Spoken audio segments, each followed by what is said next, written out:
Israel ने फ़लस्तीन के बाद लेबनान पर भी जंग मुसल्लत कर दी। हिजबुल्लाह के सरबराह को निशाना बनाने के लिए बैरूत में 5,000 पाउंड के बॉम्ब बरसा दिए। हसन नसरुल्लाह की बेटी समेत 7 अफराद शहीद और दर्जनों जख्मी।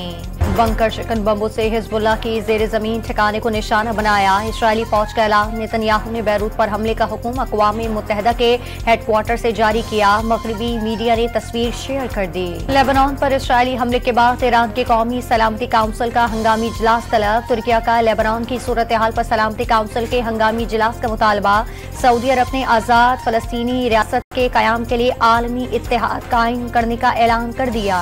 गाजा पर भी इसराइली बमबारी नॉन स्टॉप जारी। सेहूनी तैयारों ने स्कूल और रिहायशी इलाकों को निशाना बना डाला। बच्चों समेत मजीद 22 शहरी शहीद हो गए।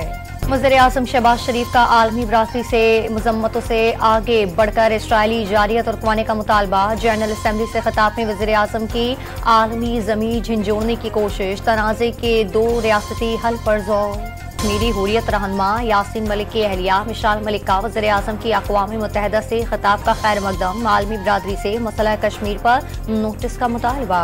तहरीक इंसाफ आज रावलपिंडी में एहतजाज और मुजाहरे करेगी। पेशावर से कारकुनों का काफिला रवानगी के लिए तैयार। एहतजाज के पेश नज़र खैबर पख्तूनख्वा और पंजाब पिलाने वाले ज़मीनी रास्ते बंद। कंटेनर्स और बड़ी गाड़ियाँ लगा दी गई।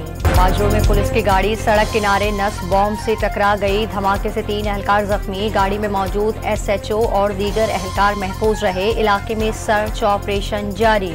और लाहौर, सियालकोट, ननकाना साहब, गुजरावाला और साहिवाल में हल्की तेज बारिश। नशेबी इलाकों में पानी जमा हो गया। बारिश के बाद मौसम खुशगवार।